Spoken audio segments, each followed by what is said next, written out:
آج آپ کو دنیا کی مہنگی ترین گائے کے بارے میں انشاءاللہ بتاتے ہیں کہ وہ کتنی مہنگی ترین گائے تھی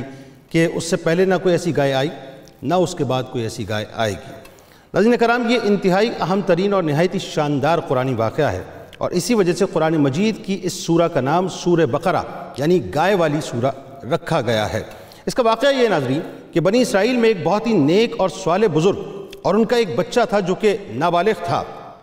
ہوا یہ کہ آپ کے پاس ایک بچیا تھی، یعنی چھوٹی گائے تھی۔ اس بزرگ نے اپنی وفات کے قریب اس بچیا کو جنگل میں لے جا کر ایک جھاڑی کے پاس یہ کہہ کر چھوڑ دیا کہ یا اللہ،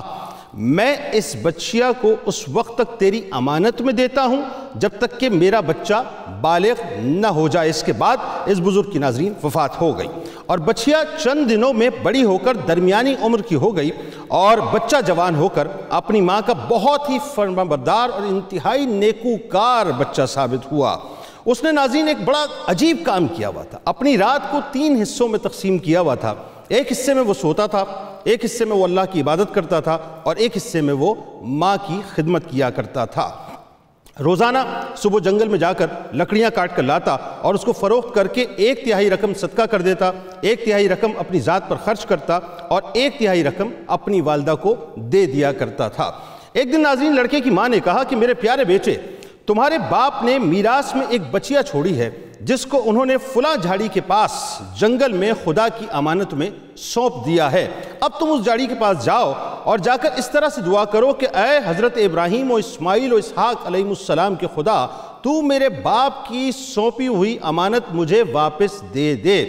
ہوا یہ ناظرین کہ اس بچیا کی جو نشانی تھی وہ بھی آپ کی والدہ نے آپ کو بتائی کہ وہ پیلے رنگ کی ہوگی اور اس کی کھال انتہائی چمکدار ہوگی، جیسے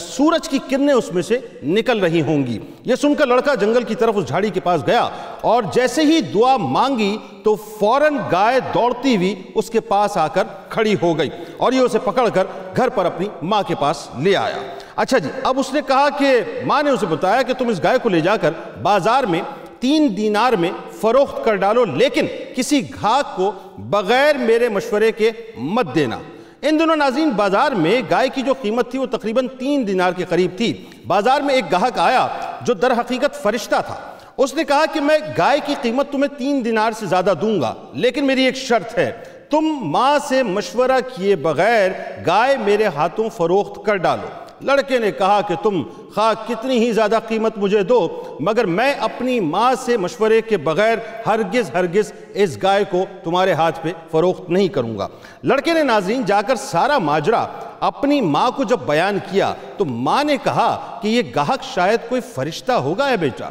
تم اس سے مشورہ کر لو۔ ہم اس کو یعنی اس سے مشورہ اس طرح سے کر لو کہ ہم اس گائے کو ابھی فروخت کریں یا نہ کریں یا بعد میں کریں یا ٹھہر جائیں، یعنی یہ ساری باتیں میں نے اس کو سمجھائی اور بھیج دیا۔ لڑکے نے بازار میں جا کر جب گاہک سے یعنی اس فرشتے سے مشورہ کیا تو اس نے کہا کہ تم ابھی اس گائے کو فروخت نہ کرو، آئندہ اس گائے کو حضرت موسیٰ علیہ السلام کے لوگ تم سے خریدیں گے اور گائے کے چمڑے میں سونا بھر کر اس کی قیمت طلب کرنا تو وہ لوگ اتنی قیمت تمہیں دیں گے اور اس گائے کو خرید لیں گے۔ یعنی کیسی عجیب سی بات ہے ناظرین، یعنی آج سے پہلے نہ سنا نہ یقیناً اس واقعے کے بعد جو ہے وہ کبھی کسی نے دیکھا کہ ایک گائے کے چمڑے کے اندر پوری کھال کے اندر سونا بھر کے اس کو فروخت کیا جائے۔ بہرحال چنانچہ چندی دنوں ناظرین ہوا یہ کہ بنی اسرائیل کے ایک بہت ہی مالدار آدمی کو جس کا نام عامیل تھا، اس کے چچا کے 2 لڑکوں نے قتل کر دیا اور اس کی ایک لاش کو اٹھا کر ویرانے میں پھینک دیا۔ صبح کو ناظرین قاتل کی جب تلاش شروع ہوئی، جب کوئی سراغ نہ ملا تو کچھ لوگ حضرت موسیٰ علیہ السلام کی خدمت میں حاضر ہوئے اور قاتل کا پتہ پوچھا تو آپ نے فرمایا کہ تم لوگ ایک گائے ذبح کرو اور اس کی زبان یا دم کی ہڈی لاش کو مارو تو وہ زندہ ہو کر خود ہی اپنے قاتل کا نام بتا دے گا۔ یہ سن کر بنی اسرائیل نے گائے کے رنگ، اس کی عمر وغیرہ کے بارے میں بحث شروع کر دی اور بالآخر جب وہ اچھی طرح سے سمجھ گئے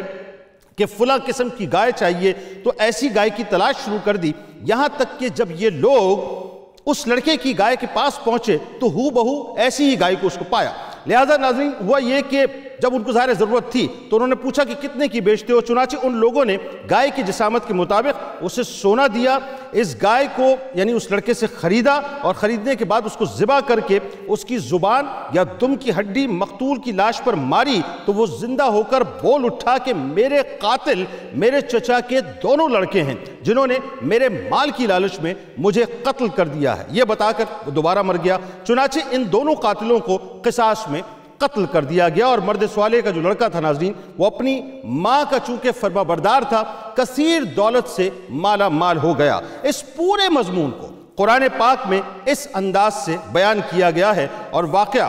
وہ واقعہ بھی یاد کرو جو موسیٰ علیہ السلام نے اپنی قوم سے فرمایا کہ بے شک اللہ تمہیں حکم دیتا ہے کہ ایک گائے ذبح کرو، تو وہ بولے کیا آپ ہمیں مسخرہ بناتے ہیں؟ موسیٰ علیہ السلام نے فرمایا کہ اللہ کی پناہ مانگتا ہوں اس سے کہ میں جاہلوں میں سے ہو جاؤں،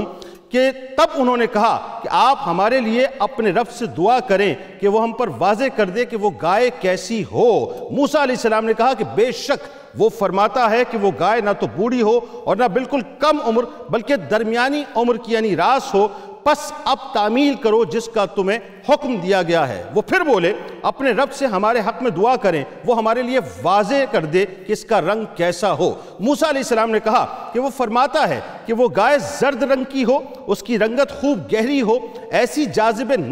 نظر ہو کہ دیکھنے والوں کو بھلی لگنے لگے۔ اب انہوں نے کہا کہ آپ ہمارے لیے اپنے رب سے درخواست کیجئے کہ وہ ہم پر واضح فرما دے کہ وہ کون سی گائے ہے، کیونکہ ہم پر گائے کا جو معاملہ ہے وہ مشتبہ ہو گیا، یعنی مشتبہ ہو گئی ہے، اور یقیناً اللہ نے چاہا تو ہم ضرور ہدایت یافتہ ہو جائیں گے۔ موسیٰ علیہ السلام نے کہا اللہ تعالیٰ فرماتا ہے وہ کوئی گھٹیا گائے نہیں بلکہ یقینی طور پر ایسی اعلیٰ گائے ہو جس سے نہ زمین میں ہل چلانے کی محنت لی جاتی ہو نہ کھیتی کو وہ پانی دیتی ہو، بالکل تندرست ہو، اس میں کوئی داغ دھبا نہ ہو۔ انہوں نے کہا کہ اب آپ ٹھیک بات لائے ہیں، پھر انہوں نے اس کو ذبح کیا حالانکہ وہ ذبح کرتے معلوم نہ ہوتے تھے، اور جب نے ایک شخص کو قتل کر دیا پھر تم آپس میں اس کے الزام میں جھگڑنے لگے، اور اللہ وہ بات ظاہر فرمانے والا تھا جسے تم چھپا رہے تھے۔ پھر ہم نے حکم دیا کہ اس مردہ پر اس گائے کا ایک ٹکڑا مارو، اسی طرح اللہ مردوں کو زندہ فرماتا ہے یا قیامت کے دن مردوں کو زندہ کرے گا اور تمہیں اپنی نشانیاں دکھاتا ہے تاکہ تم عقل و شعور سے کام لو۔ بات یہ ناظرین آپ دیکھیں